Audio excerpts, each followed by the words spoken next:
continuing our upcoming session for this afternoon. You might have seen it in your program, the theme, Creating Value Through Technology and FDI. So a very warm welcome to our moderator who will introduce the panelists, Mrs. Christina Knuston from the United Kingdom, Director and Partner of GDP Global. Thank you very much. Can you all hear me? I've heard that AIM has a new app. I have used it. You know that it tracks you, so anybody leaving this room will be tracked and punished. So please stay, because the best is the last. Okay? I know you're all off to dinner afterwards. It's a lovely place. It's a fabulous gala dinner. But we will finish before you have to go and do your makeup and change your suits. So please stay. It's a fantastic panel here. Thank you, ladies and gentlemen, for being here and for taking part in AIM and in this panel. It's my greatest pleasure to revisit AIM once again. I've been here several times, many years, and I have a very distinguished panel here this afternoon. We have at the far end here Sam Hassan. Sam is a business executive of IBM, Middle East and Africa, and he has an interesting experience to bring to the table, and that is he does work with investment promotion agencies, and some of those around here, I understand, right? With governments, and advising them on how to adopt advanced digital transformation initiatives that would contribute in enhancing the investment attractiveness of their economies. And he will have some examples of that, but it's an interesting development that IBM is doing, especially when it comes to Dubai, where they have set up some AI agents to answer inquiries from investors. Sabine next to me here is Sabine Dall'Omo, is the CEO of Siemens Southern Africa, Southern and Eastern Africa. Correct. And she has had one of these fabulous careers, as you have when you start with a German company, starting as a vocational trainer and climbing all the way up. With many different responsibilities, roles across the world, in the US, in Germany, obviously, in other parts of Europe, in China for several years, and in South Africa, where she's based. And in South Africa, you have established innovative and compliant processes to run the African operations efficiently, and that is always a big task to do that. So you're the CEO, and you have been that since 2014. And by the way, Sabine is also the president of the German Chamber of Commerce. You all know that the German Chambers of Commerce are a true powerhouse. You've got to keep well with them. Okay, so thank you so much for being here, coming all the way from Johannesburg. Huda Alwati was supposed to be here. Regretfully, as she represents the Savola Group, regretfully she had a last-minute change due to an emergency. Instead of Huda, we have had a last-minute confirmation, which is somebody who is very knowledgeable about the theme. Manny James is from Frost & Sullivan, and they have produced some fantastic research on the subject that we're going to penetrate in this session. Thank you for being a last-minute comer. I wouldn't have done it. He doesn't even have the brief. Thank you. Thank you. Niall Hannigan is the CFO for Abu Dhabi Future Energy Company, Masdar. I hope you all know about it, because that is such a fantastic company, that's such a vision being reality. They call it a green print. I would say they both have a green print and a blueprint for the rest of the world on what they're doing in Masdar. And what Niall brings to the group is 25 years of experience in everything that ranges from accounting, auditing, financial management, risk management, business and financial strategy, financing, commercial negotiation, business development, and all that goes with that to grow. Thank you so much for being here. Apart from serving this role at Masdar, he sits on all their related boards, so about 10 companies. Thank you very much for being here, Niall. And we have Fabio. We have Fabio Fontana from HP. HP Enterprise, Hewlett-Packard Enterprise. He's the managing director since about, I would say, a week ago for the Middle Eastern organization, where he's driving the growth of the company in this part of the world. He was previous to that the vice president and general manager for communication, media, and entertainment, focusing on a lot of markets like Eastern Europe, Middle East, and Africa. And he has also worked with HP, European Banking Sales Organization. So actually, as you can see, we have a high-power panel here. And what we're going to be discussing is looking at industries and areas where FDI, foreign direct investment, can be expected to provide the most value in view of sustainable development, specifically in emerging markets. Most of you do represent emerging markets, but here there is a whole range of countries here from all corners of the world. So our discussions will provide an understanding on how emerging technologies are reshaping industries and how they can be used as vehicles to advance our regional sustainability objectives. The world is changing around us. We have a huge transformation. These representatives from companies will take us through some of these transformations and challenges that it will be representing. So the first round of questions, we will leave a Q&A session as well.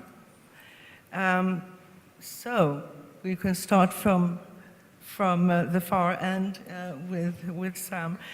Technology forms part of your company's vision for the future. How do you think your company's business can shape regional economies and also urban centers in the next 10 to 20 years? It's a big question. Let me first thank you for the organizing the panel and going through all the hassle of the coordination, and of course giving me the opportunity to join. For IBM, we've been operating for more than 100 years, 107 years. And just to give you a glimpse of the size, we've been in Middle East and Africa for more than 7 decades for now, operating globally in more than 170 countries. And we can fairly say that IBM had played a critical role in developing the technology landscape globally, and of course regionally. I mean, if we are to answer the question of technologies that would change economies and have this impact within the 10, 20 years, I would say that today our experience have allowed us to comfortably say that industries and in whatever place in the world needs to start investing in adopting cloud computing, adopting full-fledged cloud infrastructure that is sort of like empowered with artificial intelligence in order for them to further understand the enormous amount of data that we're seeing in today's world.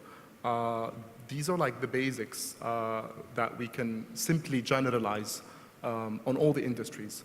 Now, as you can imagine, we work in oil and gas industry, we work in energy and utility, we do business in transportation, and of course the public sector. And that's basically my focus. And I can tell you that throughout my career, I haven't seen an enormous opportunities for tackling really critical challenges using technologies, precisely such as AI, and the way of the capabilities that we've reached in understanding and analyzing structured data and unstructured data. And if we are to talk about stats, we just need to understand that in today's world, given all of these amazing achievements in all the technological fronts, we're literally able to search 20% of the data available in the world, and the rest of the data is unsearchable. And the barriers between reaching this data is a lot. First being the data being unstructured and being generated in a way that is, for now, typical computing cannot even digest. So in a nutshell, that would be my answer, and then we'll talk about details in the other questions. Thank you very much. And Fabio, can we have your take of your vision and ambitions in terms of this question? Yes, absolutely. First of all, thank you again for inviting us as well to this panel. Really appreciate to have such a great audience from all over the world. So most of you know Hewlett-Packard Enterprise. We are in this business since a long time, and there is no doubt we can say we created Silicon Valley since 1939. And as a Hewlett-Packard Enterprise, we were through a lot of changes, really because technology demand changes. We were an instrument company, we became a microwave company, we became a printing company, and then a computer company. And we did this one to adapt ourselves. But what we can see that in the last 5 to 10 years, changes is happening very, very rapidly. And because of that, we need to adapt ourselves, and we want to make sure that also our customer look at the change, adapt themselves ultimately to the employee, to the community. So we went through a lot of changes, as you have seen. The reason of that is really to make sure we can serve better our customer, our employee, but ultimately our community, because that's what we care more since we were born. Really a clear example, we look right now that the world is everything compute. And because of that, we really focus our strategy in 3 main pillars. The first one is make hybrid IT simple for our customer, because more and more we want to make sure our customer really look at what is best for them in terms of service they end user customer. So you can have computing on the premises, you can have computing on the cloud, or depends on how you need to manage your data, you can have an hybrid computing. Second thing that is extremely important, where technology looking at that very carefully right now, is the edge computing, where you also mentioned before. More and more, because we have a lot of data, computing at the edge is extremely important. And because we need to accelerate the transformation of this data very quickly, we must have computing at the edge. Just think about autonomous car. You cannot have a car that need to talk via 5G with a data center and the information come back. By the time it's going to happen, you already have a crash. So that's the reason why edge computing is extremely important. And consequently, every company or every investment you do need to be associated of how look my needs in terms of data center or in terms of edge computing, and what are the solutions I can build around that. Let me give you an example. If you look at edge computing, autonomous car was an example, but also if you look at where you go in the oil and industry factor, you need to pump oil, you need to make a research, you need to go back with the data, you need to be very fast in responding to this dimension. Second things we have done, we trying to be a very lean company. We understand that we cannot do everything alone, so we need to work in an ecosystem. This ecosystem means 2 things. First, where we invest our money. So we invest our money in 3 ways. We invest our money buying a company that are very keen in specific technology. An example is Aruba that we bought about 3 years ago. They're very key on networking, and also networking and security that is extremely key, because today, when you go around with your cell phone, this is the less secure stuff you have today. When you enter in the room, you connect to the Wi-Fi, everything can happen. So you need to secure this one even when you're connected. The second thing is we invest in a company that have a key technology. We work together. And last but not least, we have a program named Pathfinder that we look at startup, no matter where they are all over the world. It could be the Silicon Valley, in the Middle East, in Africa, in Western Europe or Eastern Europe.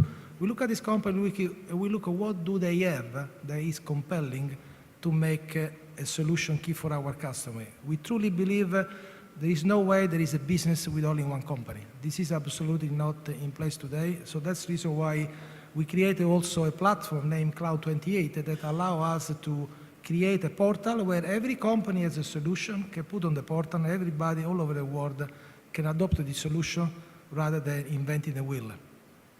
I can go over and over. But Yeah, just, thank you very much, Fabio, for your expose. Very much appreciated. I would like to keep it corporate. So please, Sabine, can you give your take of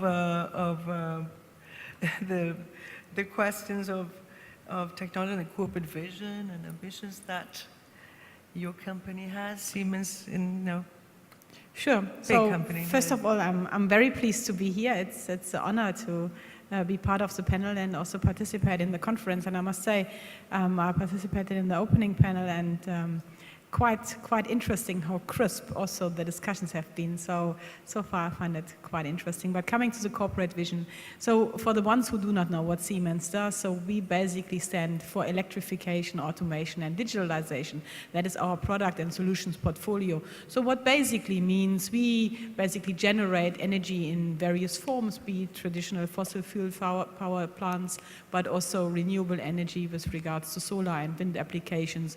And then anything what you can do with energy later on, be it in a production process, be it in a logistics process, but also specifically with regards to transport in the mobility space, with trains, rolling stock, communication for the rail system, and lastly as well, applications within the health environment.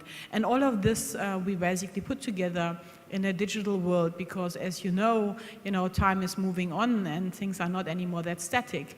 But we basically have centered our company vision, which we call at this point in time the Vision 2020, around 4 megatrends which we see, and I do hope the colleagues from Frost & Sullivan will underpin what I say now. Basically it goes around urbanization. In the previous panel, when you have listened in, there was a reference to that by 2025 there will be 15 million people, 15 cities with 15 million people in Africa, which are basically rising to where we have currently only 4, which are above 10 million. So you can see that urbanization not only in the developed world is an issue, but also in the developing world. The next point is specifically around life expectancy, because with modern health technologies, people live longer, and therefore you have more people in various ages of the population which do require a medical assistance in various forms, so that we also see as one of the trend.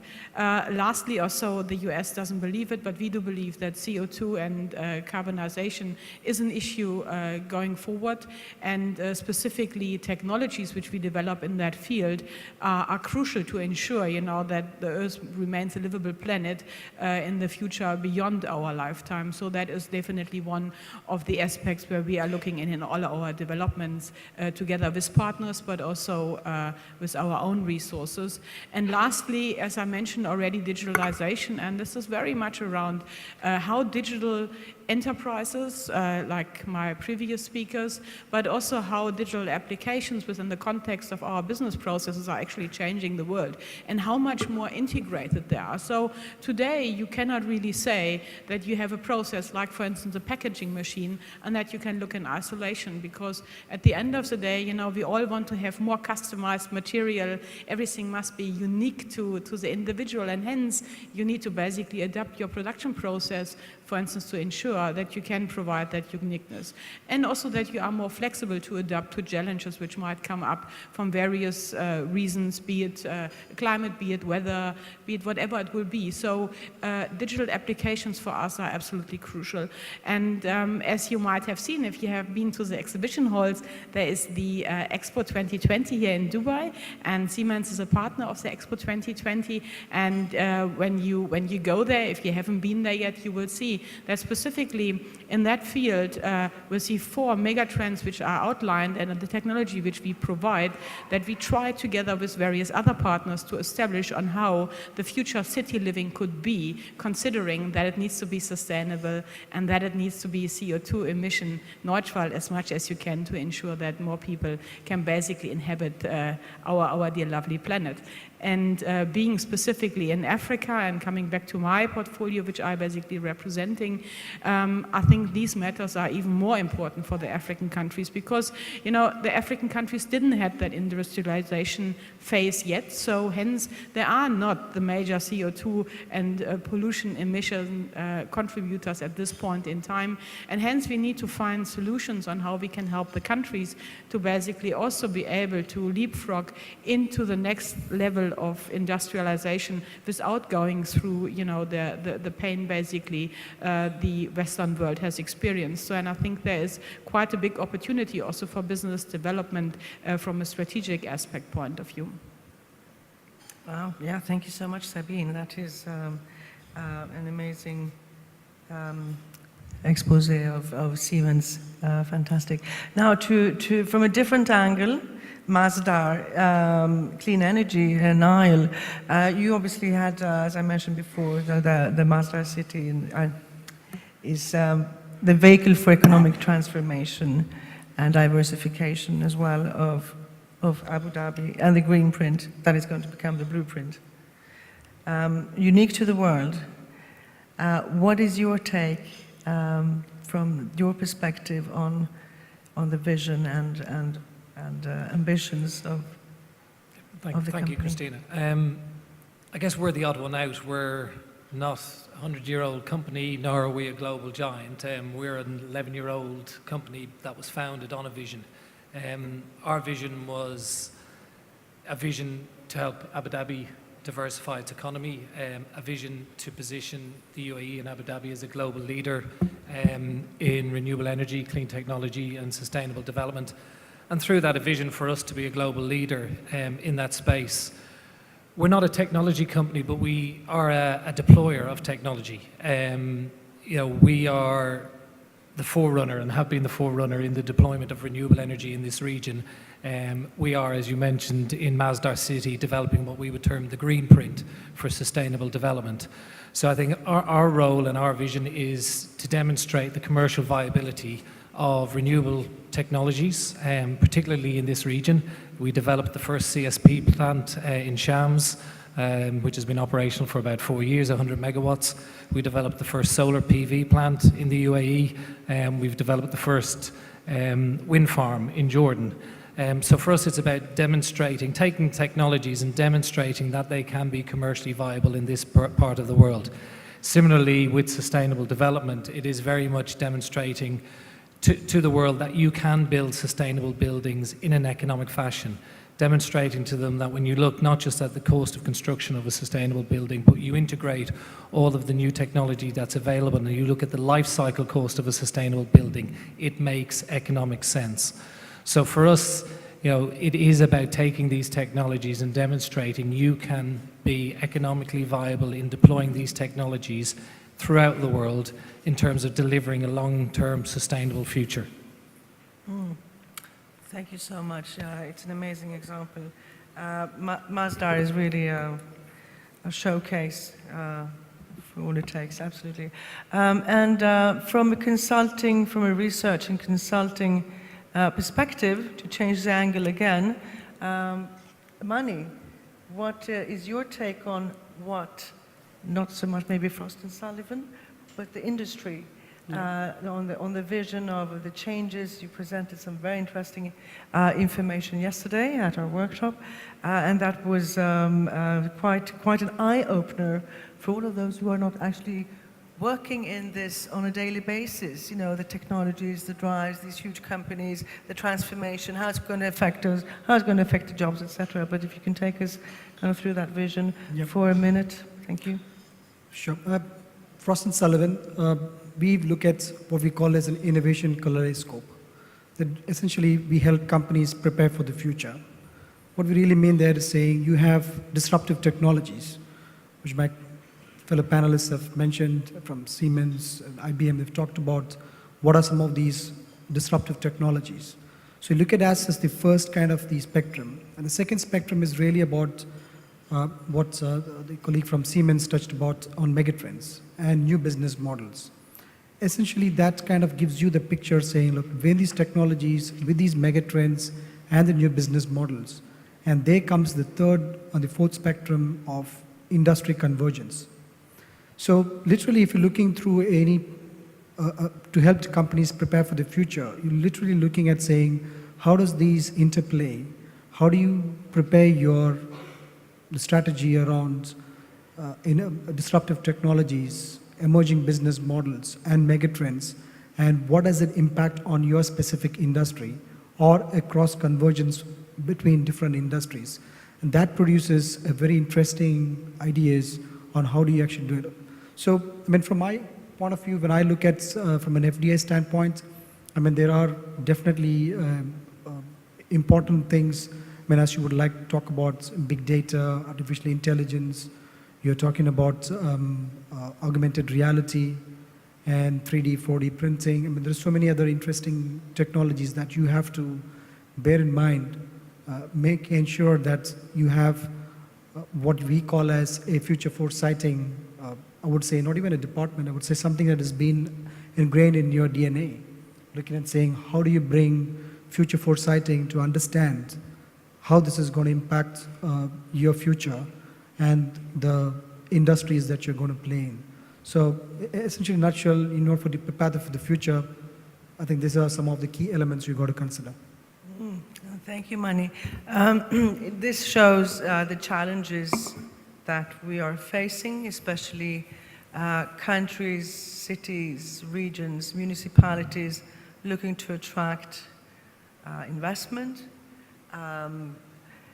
trying to, or going on the transformation line of becoming attractive nations for investment. We're becoming more and more so because everybody's trying to lift up the game. Is that right? For those of you who represent this type of audience, yeah? We have always a set of factors and parameters when we look at investing in certain places or in any places. And I would like to start the second round of questions. And please make it short because we need to, after this round, we want to have Q&A with the audience. Because there is always a standard, you know, what do you want from a location when you invest for Siemens and for HP and for IBM, and they will have more or less the same criteria. We will test it though.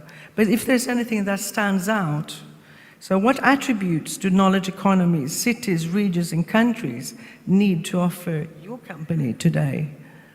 And we can start with Sabine. Yes, so I mean, for us, it's very simple. So if we invest into a country or into a specific project, one thing what we are definitely looking out for is a stable legislative framework. So what we basically can assess, because an investment in our context is always long-term. We don't go in just to execute a project for like 3 months or a year. We want to stay in the country and connected to a customer. And therefore, a stable legislative framework is for us absolutely crucial. To the second degree, I mean, all the equipment which we basically install does require a lot of competence, and therefore we're also looking for qualified resources which we can source locally, because at the end of the day, it's no good, you know, you can't conquer from Germany the world. So we are basically in 160 countries, and we are an employer in 160 countries to make sure that whatever we have sold later on can be maintained to the satisfaction of the customer. And hence these are the two most crucial consideration which we take into our evaluation when we go into countries and into businesses. Thank you, Sabine. May I pose it again to the corporates, because I'd like to hear what Fabio has, if you have any special view or anything you want to stand out. Yes. So basically let me give an example. So HP started working about 3 years ago with the Dubai Smart Government to build a smart city. You know, this is a project that we currently developing, actually delivering together with Du as a telecom operator. It's pretty interesting because the way it started is looking at really a true partnership between us, Du, and the smart city. Really, because at the end of the day, yes, we have a corporate, but as every corporate people think about corporate just to make money. No, every company need to make money, but ultimately we want to contribute to our customer, to our employee, and finally to the community. So you take the smart city, it's not just a one-time project. You know, just like Sabine say that, you know, you do a project that's, you know, it's an evolution. You need to look with your people. And when you build a smart city, you need to look, okay, what is the most impact you have in your city at the moment? So you take here Dubai, the most important thing is the watering, how you measure the water, because it's very precious things. You know, in other city, maybe will be the lighting. In other city, maybe that is very crowded, will be the parking. So when you start the project, you do an investment. It's extremely important that you focus on what do I care more next for my community. And then you develop step by step to continue to do that. And because of the technology, now we are living in an environment that is very, very fast. We need to make sure that everybody is adapting to the new technology in a very dynamic environment. So you need to have technology that work with others, as I just said before. You need to create an ecosystem. And you need to make sure that at the end of the day, you have a technology that is a proactive technology, not reactive. Let me give you an example. Reactive technology is that you have a problem, you ask something to your database or computer, and you get an answer. That's a reactive technology. It's sitting, you waiting for. Proactive technology means that you need to create a system, like we talk about artificial intelligence, blockchain, those are the good industry trends that everybody is working on. But it's proactive because we want to look at what is the behavior of the customer. You know, you walk in a mall, you want to know who is your customer, you want to know what they like, you want to know what they're going to buy. So you need to be proactive and be a push rather than waiting for. So this is extremely important at the end. When you make an investment, you care about what your community is looking for, and you need to adapt the technology in a proactive way rather than reactive. All right, Fabio, thank you. Thank you for that input. Sam, in 1 minute, can you take us through the IBM's view on the, say, openness, innovation, incentives, regulatory environment? Pick a couple of them that said this is really important. Honestly, just to contribute in what I've heard, and I completely agree, especially with what Fabio mentioned. I think that one of the challenges that we're facing working in the field of technology is the talents and the workforce. So IBM is actively always looking for talents and skills in artificial intelligence, in cloud computing, in cybersecurity, and these are kind of skills or the kind of calibers that don't really need to go through the traditional 4 years of like a bachelor degree in computer science, for instance. So it's one of the challenges. So for instance, we operate in Africa, and we've been in Africa since 40s, if I'm not mistaken, if not even before. And you know, think of it this way: 200 million African is in the age of between 15 and 25. And then by 2030, if I'm not mistaken, we're reaching 1 billion. So that's basically like the biggest workforce continent in the world. So what is it that we can do to make sure that this workforce is ready to engage with the kind of challenges or the kind of opportunities that comes with the technology industry?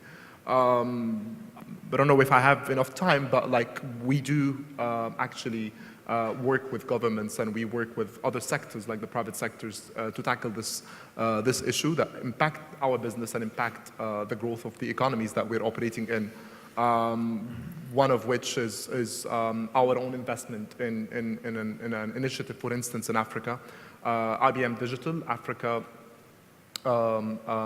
Basically, that's an initiative where we're investing in a cloud learning platform so that we can give free access for educational material for young Africans all over the continent to start engaging and learning about the STEM disciplines that we're working on, so that they can go through the education, a non-traditional educational experience, and try to join the workforce.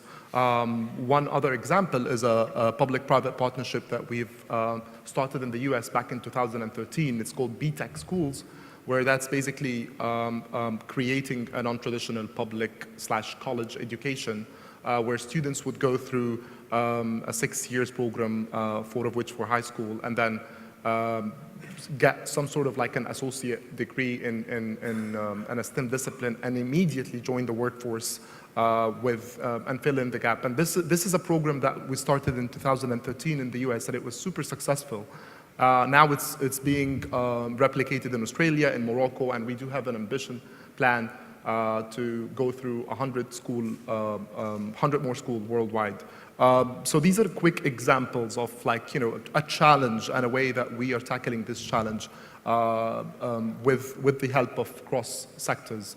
Because at the end of the day, if we're talking about sustainability and challenges facing the global economies, advanced or emerging, we strongly believe that no one can do this by himself. No sector can just face these kind of challenges. Governments, private sectors, civic societies, NGOs, multilateral, together we can start facing these kinds of challenges. Great, thank you.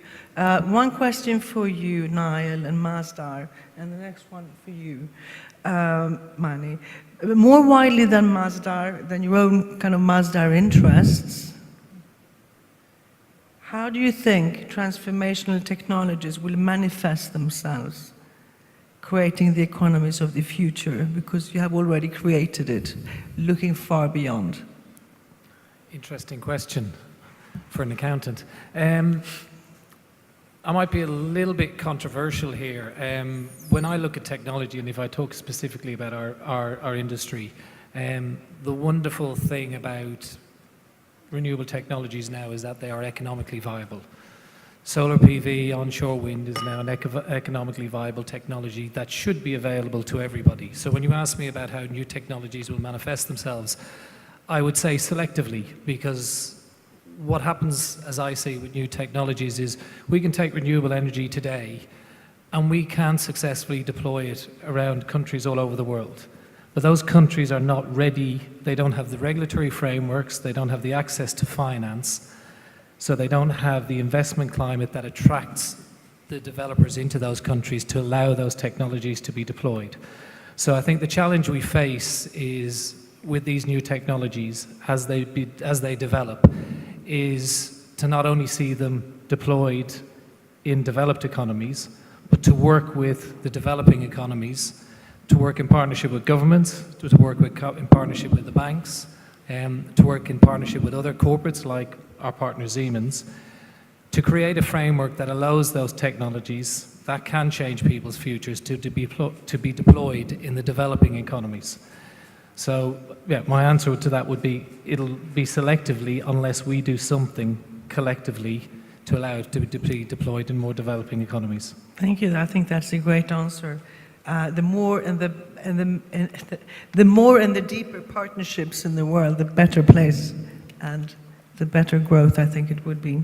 Mani, in view of the research and all the insights you have into this transformation and disruptive technologies, etc., what opportunities or challenges to employment prospects do you expect to see, or we can see, as a result of technology investment and innovation and research, etc.? Yeah. I can think the impact of it, you know, in the, say, near to medium future. Two main points. First, I think there is a big push from universities or the innovation centers to have a very strong business linkage. I think majority of where we see the problems is that there is a number of interesting technologies are getting produced or discovered in various incubation centers in a number of universities. And what happens is that when you get into the business environment, you look at people and say, look, we're not able to bring those technologies and commercialize them. I think that's the first point, probably I would say, in terms of the biggest challenge that we have. I think the mitigation for that would be that the companies themselves are becoming strategic partners in this. I mean, they make the investment. There could be some very strategic, high-value strategic projects they would take on. They would go on to universities and to all the incubation centers, and that could then start to look at saying, look, how can we fasten this process of bringing those technologies into the system? I think the biggest positive for me as I look at this whole aspect is the fact that every company cannot have the luxury of having an incubation center themselves, but they could use this opportunity to create employment to saying, look, if we actually bring in 5 new technology incubators that could be very readily available, and they could produce those incredible results, and they can quickly commercialize them.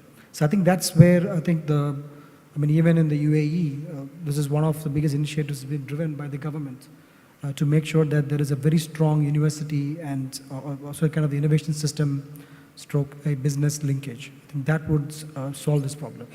Okay, wow, thank you very much.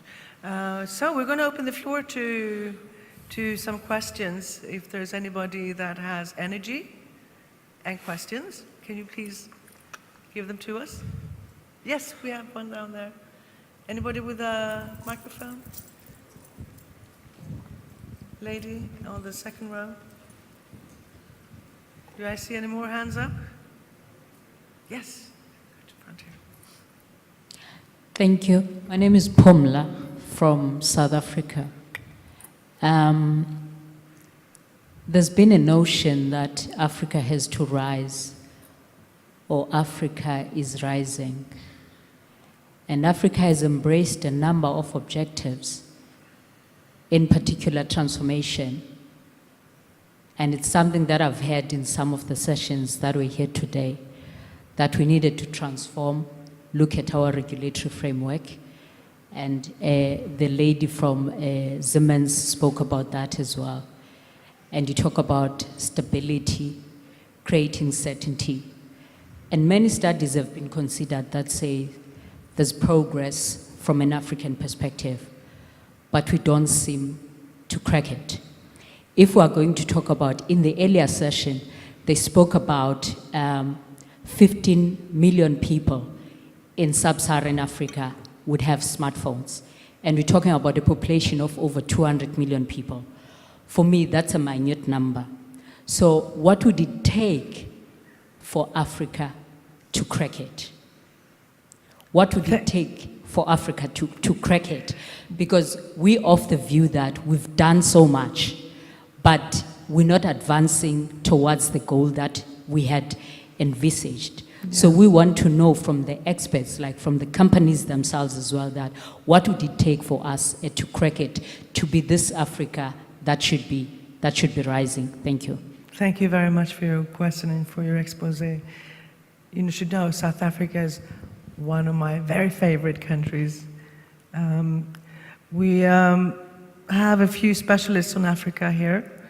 We have Sabine, obviously. She has lived in South Africa for 15 years. She's running a company there. Is that right? Running a big company with its challenges. And also, so shall we start with you, and maybe we can do a round of whoever feels like it's a, thank you very much for that. Yeah. All right. I mean, from a company's point of view, and I fully agree to your statement that Africa hasn't benefited from what we want to see. I think one example what we can see is specifically, and that maybe also comes from what donor organization and then all kind of other political aspects are expecting from countries. First of all, if you look into, for instance, Dubai, and you see what the Emirates have managed over a period of time, it is very much depending on that you had a very, very stable framework led by a vision of a few individuals. And I think that is absolutely vital. And in South Africa, we have that to a great extent because we have a ruling party which is in charge for more than one legislation period, and really ensuring, that the vision of what was basically implanted in where the country should go is basically carried forward. When you look into other countries, specifically in other developing countries, and we leave for South Africa out for that moment, then you don't see that stability, and you're not able to basically introduce that long-term vision. And I'm very pleased that the African Union has decided in 2013 to agree on the Africa We Want goals for 2063, because that is something where it really says, where do we want to be? What kind of life do we want to have in Africa? And in order to basically to get to the point of what you mentioned is, I think it is absolutely important to see business as part of the government and being part of a national asset, if you call it as such. Because if you look at Germany, where our company has its roots, the business is fundamentally part of government decisions. So it is not business and government. So we basically really have to solve the challenge together. And a strong partnership with business is absolutely crucial to ensure, that developments have happened. Because specifically, if you talk about education and IBM and HP, they will all basically give you the same answer. When we talk about education, you cannot expect that the government provides for all of it. There is never enough money to do it, but business does have the funding. We can mobilize these kind of fundings for development in Africa. And I want to give you an example, for instance, on the Egypt deal, which we did on the Power to Egypt. We basically, Siemens went and built the power plants, but we took 125 companies with us. They're of about 65 from Germany, and we developed another 60 local companies. And these ones all have generated knowledge within the country to really leapfrog into the next level. And I think specifically the partnership with the individual countries, and I mean South Africa, from my point of view, is really going there in the direction. But we also have good partnerships, for instance, with Uganda and Tanzania, where we basically have memorandum of understandings to see how we can increase capacity building. Because if you haven't done certain infrastructure projects, you will not have the capacity locally. And many of the companies which are on a smaller scale, they not necessarily have the interest to basically bring in that knowledge and leave it in the country. Thank you very much, Sabine. We will do another short input from Mani regarding your question, which is very specific. But we also need to raise more questions. We have a lady here. Please keep them short, because then more have time to ask questions. Thank you. I've lived in South Africa for 10 years, and I've traveled amongst various African countries. I will just probably pinpoint just one important aspect. When you look at the regional integration within the African context, I would possibly say that, if you look at Europe in terms of the regional integration, the intra-regional trade amongst Europe is more than 40 to 45%. When you look at that from an African context, I think we are looking at less than 10%, in my view. So the largest challenge of Africa as a whole, not able to achieve its potential and achieving it in individual pockets of brilliance, is actually, to me, the biggest challenge that needs to be overcome. Africa as a whole, when it starts to stand together, I think there is a bigger benefit, and there is a larger share of the pie to be taken. I think there is definitely positive moments towards it. If you look at the number of regional wars, the kind of stats that would actually put what was the biggest hindrance in the past, that is starting to come down.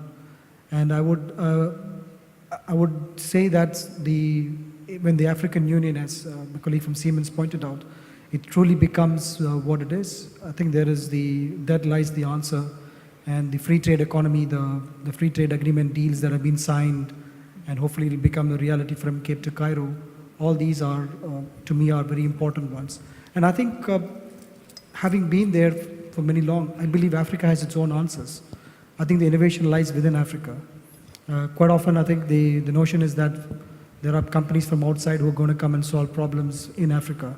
I don't think it's necessarily the case. I've seen some excellent projects, some brilliant innovations that happened in Africa that can solve problems in Africa for Africa. I think that's probably my answer in terms of looking at it from a broader perspective, when Africa will truly shine. Thank you very much, Mani. Are you okay with that? Great, because we have, just keeping it a little short now. Please go ahead with your question. Thank you. And Thank you keep it very short, much. please. My name is Rebecca Kadaga. I come from Uganda. Now, since morning, we've heard about the need for a stable legislative framework, and that's really where my worry comes in. We've talked about the rate of development of technology, the need to make laws to deal with those changes, but now it speaks to the need for the judiciary to know what to do, to understand the laws, make them, implement them quickly. So it speaks to training. So I don't know what advice you can give Africa on the capacity of the judiciary, not just the judges, but also the lawyers who deal in the new technologies, how quickly we can make the laws. That's where my worry is, because I think it's hard to keep the pace at the speed at which the changes are happening. Sure. Thank you. Yeah, maybe I can Yes, answer please, to this go ahead. one. Yes, Sabine. Because, I mean, specifically on Uganda, for instance, we have signed with President Museveni a memorandum of understanding in order to basically develop the energy plus the oil and gas market with the upcoming resources being found in Lake Albert, right? And one of the aspects is that we did that together, for instance, with the German Ministry for Economics, which has the GIZ, what is the development arm of Germany, being part of it. And the idea is, one, we come in with the knowledge around the technology and the capacity building around the part of what it means introducing the technology, but from a legislative point of view, the German government is supporting and helping then the Ugandan government to understand what it requires in order to have a liberalized market, for instance, in the energy field. In the context of Africa, I do have to commend Uganda being a little bit further than most of the other African countries, because for many of the things you already have introduced that in your country. And when you look at the G20 activities, a compact on Africa, we have 6 countries currently in 2 waves which have signed up to this. And the initiative by the German Finance Ministry specifically for the Compact on Africa is on capacity building in the institutions. What means exactly around law, it means about accounting standards, but it also means about a legislative framework to ensure that investors find the country attractive. Uganda is unfortunately not part of it, but we do hope that in wave 3 we will be able to get you on. Currently it's predominantly Ethiopia, Ghana, Senegal, Ivory Coast, Morocco, and with this one we are working actively together. And through our work, which we also try as a big company from Germany to help to get for you the contact to the relevant ministries within the organization, because as I said, the German business is very much about business and government works together. So hence, if our President and CEO, Joe Kesa, basically speaks to the Minister of Economic Affairs, then it does move something also for the countries in Africa. So, and I would appreciate if we can intensify the discussion. If I can just add one thing, one specific example, and it goes to what Sabine said earlier about this is very much about partnership. It's not a lone journey. A prime example is the Scaling Solar program that's currently available in Africa. You now have a framework established by the World Bank in partnership with a number of African countries where you have a renewable energy framework which is now attractive to investors and developers like ourselves. We're able to go in confident that we have a regulatory framework that is bankable and a regulatory framework that is stable and sustainable. So when you have organizations like the IFC and the World Bank, when you have developers, when you have governments working together, the model has already been built. It's been built in countries all over the world. Taking that model and adapting it to local environments is not that difficult. What you need is, you know, the earlier question about what you want from a country if you're going into a new country. For me, what I want is a partner. I want a government that is open to conversation and a government that is willing to work with me, to work with the financial institutions and our partners to create that sustainable framework. So there are solutions there, and they're slowly being developed and they're slowly being rolled out. The Scaling Solar program is not all over Africa, but it is a first step to bringing investors. I think last week we had 2 weeks ago we had the tenders in Senegal, and you had developers from around the world that had never previously participated in a renewable energy tender now taking active part in tenders in Africa because of the existence of this more stable framework. That was perfect. We can probably go. Did you want to comment something more? Any more comments? We're fine. Any more questions? Okay, Can I just add onto the support? I mean, specifically with regards to South Africa and the renewable energy program, where South Africa just signed off last week another 27 PPAs for wind and for renewable energy. We, for instance, with the energy partnership, which we have with Germany and South Africa, but we have another one with Germany and Nigeria, we were having a dedicated person within the Ministry of Energy in the IPP office, basically assisting on the lessons learned from the energy transition which we did in Germany, so to help the South Africans to participate basically even better. And 2 years ago, Minister Rob Davis, he received from the UN Investment Committee the award that the foreign direct investment best project worldwide was the renewable energy project in South Africa. So it has attracted the most foreign direct investment in the African continent. So it's well done to the guys. Certainly opens many opportunities. So we have a few minutes left, and then we have one last question. If you strictly adhere to the 1 minute policy, please, we will launch it. Which technologies, hard or soft, in nature, do you think will have the biggest impact, right, on the urban environment, and which technologies will be the most disruptive to city, regions, and knowledge economies? So I can start if you want. Yeah, you can just jump at, but So, please give it a minute because the clock is ticking. Yeah, we will take both technology, hard and soft. So from a hard perspective, as I said before, edge technology is definitely the future where everybody is going, because we need to power the edge, because more and more the computing is shifting from a computing base to a database. Data. So you need to power to crunch the data, you need the power at the edge. That's from hard perspective. From a soft perspective, definitely artificial intelligence and blockchain are the disruptive technology are coming. Artificial intelligence is already a reality. Blockchain, everybody's talking a lot right now from HP perspective. We are enable our customer to better understand what blockchain is all about, how they can use that. We are already developing new machine in order to crunch this new technology. Whatever you want to know more about that, we will have an event on the 20th of April here at the Atlantis in Dubai to talk about this new disruptive technology. Thank you very much. So in a minute, I would say, yeah, I mean, nothing much to add versus what Fabio said, but given the audience and given the kind of questions that I've heard and the topic itself, I would just like to highlight the concept of, you know, technology are enablers. It's like technology is not definitely the solution for everything, and but still it's a very strong enablers. And what we're trying to do with the public sector, for instance, is that change the mindset of this concept of, like, you know, project oriented initiatives or themes of technologies. We're now into the digital reinvention journey. I mean, that's basically what we're trying to accomplish with our partners in the public sector.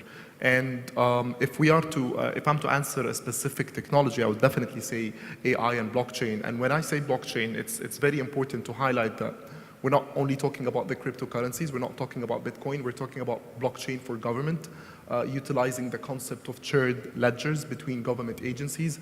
And just think of, you know, the enormous impact that you can have in an economy once you start building trust between agencies, start sharing data, and start sharing data not only between the agencies, but as well the other stakeholders, and accordingly achieve the highest efficiency possible, reducing cost and reducing the procedures, and basically give the focus, give sort of like a different level of governance when government adopts blockchain technology. So in my domain, and that's the final comment that I want to highlight, investment climate in emerging economies and even in advanced economies is not only about the stability, political stability and the macroeconomics indicators. It's as well about the governments that adopt digital reinvention and digital transformation agendas for their government services offered for the business community. And a quick highlight about that is inviting you to read the Doing Business report that was published that's annually published by the World Bank. You would see that 50% of the reforms measured almost 50% of the reforms measured by the Doing Business report are not actually regulations and policies, they're actually digital initiatives and digital agenda adopted by countries who are competing and trying to reach the top ranks of the report. So when we go into the details of these digital agendas, you will definitely see AI and blockchain coming, not yet impacting, but eventually impacting very soon. That's in a nutshell the answer. Okay, thank you. Any other takers? Because we got 1 minute. Very quickly, renewable energy storage is the holy grail, particularly within the solar sphere. I think for sustainability and sustainable development, obviously continued focus on mobility within cities and continued focus on energy efficiency. But if I would say one thing, it's not just about technology. We can build, we can generate renewable energy and we can generate energy efficiently now. We can build sustainable buildings. We can put the most energy efficient technology into those buildings. But one thing we can't do on our own, and that is change people's behavior. And ultimately, it's not just generation and it's not just about efficiency, it's also about consumption. So it is about things like removing support mechanisms, and it is about incentivizing people to actually change their underlying behavior. So, because without that, you will not achieve that ultimate goal of sustainable living. So true, so true. Thank you so much for those last remarks. It is, obviously, it's about people, it's about behavior, and the technologies go with it. We are standing for very big challenges. We've heard from 3 multinational corporates, from Masdar, which is a world example, really it is, and from Frost & Sullivan, consultants deeply involved in all the research regarding this. I'm not going to attempt to do a resume of all of this because it's beyond me right now and beyond the time because it's just pressed 0 here. So we're over time already because the others were late, not because we're late. So, but one thing I'd like to point out, and that is, as a take back from all these conversations, not about the technologies, but how are you going to do this? You know, how is it going to happen? So very much the messages of partnering, of working together, of finding solutions, of wanting to find solutions, implementing them, executing them, finding the finance, etc. But really finding ways in countries that will go forward with innovation, with technologies, with new generation. Is that something that you agree on? These companies are not only competitors, the 3 big technology companies, they're partners. Now, if they can be partners, others can be partners.